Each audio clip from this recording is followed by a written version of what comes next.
قرآن پاک میں اللہ پاک نے فرمایا وَاذْكُرُوا نِعْمَةَ اللَّهِ عَلَيْكُمْ إِذْ كُنْتُمْ أَعْدَاءً فَأَلَّفَ بَيْنَ قُلُوبِكُمْ فَأَصْبَحْتُمْ بِنِعْمَتِهِ إِخْوَانًا۔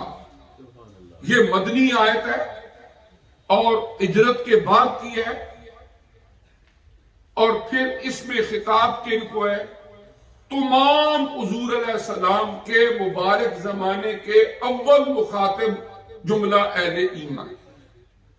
وَاذْكُرُوا نِعْمَةَ اللَّهِ عَلَيْكُمْ، یاد کرو اس وقت کو کہ جب اللہ تعالیٰ نے تمہارے اوپر اپنی نعمت کی۔ اِذْ كُنْتُمْ أَعْدَاءً، آپ کی تشریف آوری سے پہلے، آقا علیہ السلام کی تشریف آوری سے پہلے، بعثت سے پہلے تم آپس میں دشمن ہوا کرتے تھے۔ فَأَصْبَحْتُمْ فَأَلَّفَ بَيْنَ قُلُوبِكُمْ، پھر اللہ تعالیٰ نے کیا کیا کہ تمہارے دلوں کے اندر محبت ڈال دی، دین کی محبت ڈال دی، ایک دوسرے کی محبت ڈال دی۔ فَأَصْبَحْتُمْ بِنِعْمَتِهِ إِخْوَانًا، اور تم آپس میں بائی بائی ہوئے۔ اب کیا ہے کہ یہ ہے قرآن۔ اسی طرح بے شمار وہ آیات کریمہ ہیں کہ جن کے اندر اللہ تبارک و تعالی نے صحابہ کرام اور آل بیت کی واقعات کو بیان فرمایا۔ حضور علیہ السلام کی احادیث مبارکہ کی جتنی بھی کتابیں ہیں، آپ کی روایات، آپ سے جو آپ کے ارشادات عالیہ، ان میں سے کوئی ایک حدیث ایسی نہیں کہ جس کے اندر کوئی آپس میں نفرت کا کوئی ذرا شائبہ بھی ملتا ہو۔ لیکن اب جمادی الثانی کا مہینہ ہے، چونکہ آج کل سوشل میڈیا کا دور ہے، طرح طرح کی پوسٹیں آپ کو ملتی ہیں، پڑھتے ہیں، دیکھتے ہیں۔ جب یہ مہینہ آتا ہے تو ایک عجیب سا طوفان برپا ہو جاتا ہے۔ خود مسلمانوں کے اندر صورتحال یہ ہے کہ آمنے سامنے دو گروہ بن جاتے، ایک کہتا ہے میں اہل بیت اطہار کا حمایتی ہوں، دوسرا کہتا ہے میں صحابہ کرام کی حمایت کرتا ہوں۔ اب ہوتا کیا ہے کہ صحابہ کرام کی حمایت کرتے کرتے ایک گروہ اہل بیت اطہار کی گستاخی کا مرتکب ہو جاتا ہے۔ یہ نہ اللہ کو پسند ہے، نہ اللہ کے نبی کو پسند ہے۔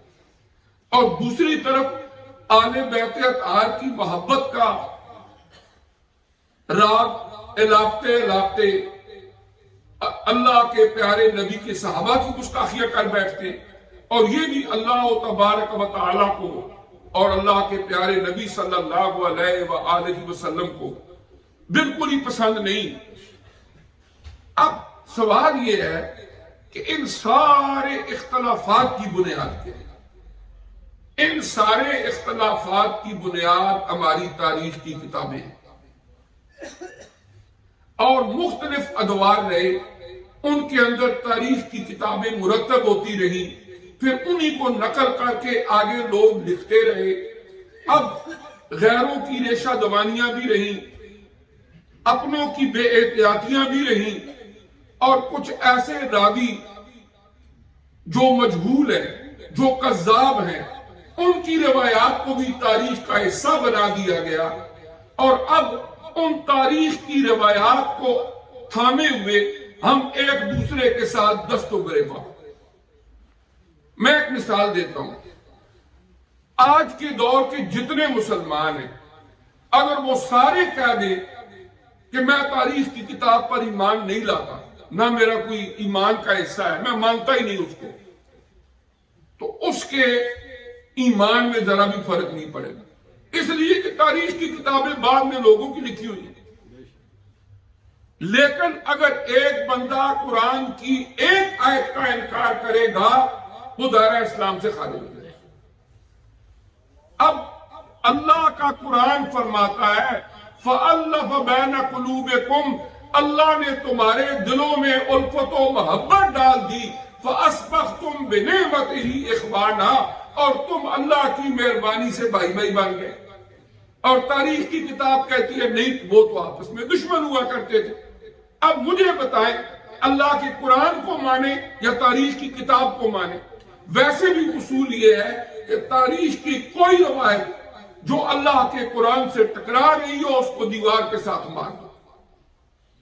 یہ صرف مسلمانوں کے درمیان فرقہ بندی کو آبا دینے کے لیے، ان کو کمزور کرنے کے لیے اس قسم کی کئی ایک چیزیں ہوتی ہیں. 2010 میں جو ایران کے سپریم لیڈر ہے خامنئی صاحب، انہوں نے ایک فتویٰ دیا تھا اور باقاعدہ جامعہ الازہر نے اس کو انڈورس کیا تھا. اور اس فتوے میں انہوں نے لکھا کہ آج کے دور میں ایک بڑا فتنہ یہ ہے کہ جو صحابہ کرام اور حضور علیہ السلام کی ازواج مطہرات کو برا بلا کہا جاتا ہے، لہذا یہ رویہ ترک کر دو. اور انہوں نے کہا کہ یہ حرام ہے. تو اب یہ ہے کہ چند ایک حوالے آج سے کچھ 6-7 سال پہلے ایک کالم میں نے لکھا تھا، جنگ اخبار میں چھپا تھا. اس میں ایک دو کیونکہ ایسی بات بیان کرتی ہوں باقاعدہ اس کا حوالہ اور کتاب ہونا ضروری ہوتی ہے، اس لیے میں آپ کو سناتا ہوں اسی موضوع کو مزید کلیئر کرنے کے لیے. مثلا آپ دیکھیں کہ کشف الغمہ یہ ایک بڑی مشہور کتاب ہے شیعہ مکتبہ فکر کی. اس کی جلد اول ہے اور صفحہ نمبر 484. اور ناسخ التواریخ بھی ایک بڑی مشہور کتاب ہے اس مکتبہ فکر کی، اور اس کا صفحہ نمبر ہے 37 اور 38. حضرت سلمان فارسی رضی اللہ تعالیٰ عنہ سے روایت ہے کہ حضرت ابو بکر صدیق، حضرت عمر فاروق اور حضرت سعد رضی اللہ تعالیٰ عنہ نے یہ مشورہ کیا کہ ہم حضرت علی رضی اللہ تعالیٰ عنہ کے پاس جا کر ان کو مشورہ دیں کہ حضور علیہ السلام کی خدمت میں حضرت سیدہ فاطمہ الزہرا رضی اللہ تعالیٰ عنہ کے رشتے کے لیے عرض کریں کہ یہ پاکیزہ رشتہ انہیں مل جائے. جب یہ تینوں احباب حضرت علی رضی اللہ تعالیٰ عنہ سے ملے اور دل کی بات کہی تو حضرت علی رضی اللہ تعالیٰ نے فرمایا کہ میرے مالی حالات ابھی اجازت نہیں دیتے کہ گھر آباد کر سکوں. حضرت ابو بکر صدیق رضی اللہ تعالیٰ نے فرمایا کہ آپ مالی معاملات کی فکر نہ کریں اور جا کر بارگاہ نبوت میں التجا کریں. حضرت علی رضی اللہ تعالیٰ عنہ حضور علیہ السلام کے کاشانہ پر تشریف لے گئے، حاضر ہوئے اور حضرت ابو بکر و عمر ان کے انتظار میں باہر کھڑے. جب حضرت علی رضی اللہ تعالیٰ عنہ نے خوشخبری سنائی کہ میری عرض آقا علیہ السلام نے قبول فرما لی ہے تو یہ دونوں مسکرائے اور خوش ہوئے. صاحب کشف الغمہ کے الفاظ ہیں کہ حضرت علی رضی اللہ تعالیٰ عنہ فرماتے ہیں فَفَرِخَا فَرْخًا شَدِيدًا وَرَجَعَا مَعِي إِلَى الْمَسْجِدِ کہ یہ دونوں ہستیاں جب یہ بات سنی کہ حضور علیہ السلام نے حضرت فاطمہ الزہرا خاتون جنت رضی اللہ تعالیٰ عنہ کا رشتہ میرے لیے قبول فرما لیا ہے تو بہت خوش ہوئے اور پھر میرے ساتھ یہ مسجد کی طرف روانہ ہوئے. جن لوگوں کے آپس میں یہ تعلقات ہوں تو کیا اس میں نفرت ہوگی؟ پھر اس کے بعد آپ دیکھیں غزوہ خیبر میں جب شمشیر حیدری سے عرب کا ایک بہادر شاہ سوار عمر بن عبد ود شکست کھا کر انجام کو پہنچا تو اس موقع پر صحابہ کرام نے نعرہ تکبیر بلند کیا. صاحب کشف الغمہ جو شیعہ مکتبہ فکر کے عالم ہے وہ اپنی کتاب کی پہلی جلد کے صفحہ نمبر 243 پر لکھتے ہیں فقام ابو بکر و عمر وقبلا راس علی کہ حضرت ابو بکر اور عمر رضی اللہ تعالیٰ عنہ کھڑے ہو گئے اور اٹھ کے حضرت علی شیر خدا رضی اللہ تعالیٰ عنہ کی پیشانی کو چوم لیا. جن لوگوں میں یہ تعلقات ہو تو کہاں سے تم نفرت نکال لاؤ گے؟ اچھا، خلافت راشدہ کے دور میں حضرت علی رضی اللہ تعالیٰ عنہ مجلس شورا کے عام ترین رکن تھے. حضرت عمر تو یہ فرمایا کرتے تھے کہ اگر لولا علی اللہ کا عمر کہ اگر حضرت علی شیر خدا میرے ساتھ نہ ہوتے تو عمر ہلاک ہو جاتا، اور حضرت علی رضی اللہ تعالیٰ عنہ جو حضرت فاروق اعظم رضی اللہ تعالیٰ عنہ کی وار کونسل تھی، جنگوں کے معاملات طے ہوتے تھے، حضرت علی شیر خدا رضی اللہ تعالیٰ عنہ اس کے مشیر اعلیٰ تھے، اور حضرت عمر رضی اللہ تعالیٰ عنہ جو آپ کے فقہی اجتہادات ہوتے تھے، شرعی آراء ہوتی تھی، ان کو آپ مانتے تھے۔ یہ بھی ناسخ التواریخ میں لکھا ہوا ہے۔ اچھا، پھر جب حضرت فاروق اعظم رضی اللہ تعالیٰ عنہ کا دور تھا، ماہانہ وظائف کی فہرستیں تیار ہوئی، تو اہل بیت کی عزت و احترام کو ملحوظ خاطر رکھتے ہوئے سر فہرست حضرت عمر رضی اللہ تعالیٰ عنہ نے حضرت علی شیر خدا کا نام لکھا، حضرت عباس کا نام لکھا۔ حسنین کریمین غزوہ بدر میں شریک نہیں تھے، چھوٹے تھے، لیکن قربت نبوی کی وجہ سے ان کے ناموں کو حضرت عمر رضی اللہ تعالیٰ عنہ نے بدری صحابہ کی فہرست میں لکھا۔ یہ ان کی ایک محبت تھی۔ اب ایک بڑا مشہور واقعہ ہے، جب ایران فتح ہوا تو شاہ ایران کی ایک بیٹی تھی جن کا نام تھا شہر بانو، حضرت مائی شہر بانو رضی اللہ تعالی عنہ، وہ بھی قیدیوں میں آئی۔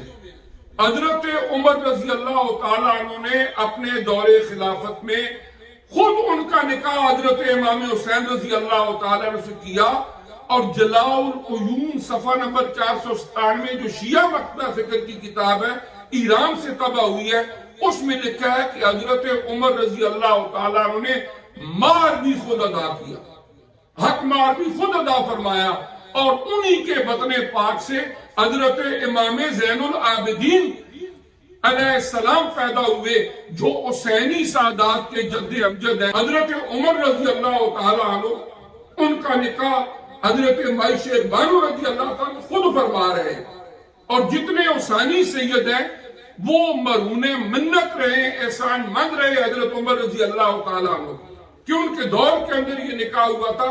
اور پھر حضرت امام زین العابدین جو واقعہ کربلا میں اللہ تعالیٰ نے ان کو بچایا، اور پھر انہی کی اولاد سے تمام حسینی سید جو ہیں، کیونکہ حضرت علی اکبر، علی اصغر وہ تو شہید ہو گئے تھے، اور حضرت امام زین العابدین علیہ السلام وہ اللہ تبارک و تعالیٰ نے انہیں وہاں پر محفوظ رکھا، اور پھر ان کی اولاد سے آگے حسینی سے چلے۔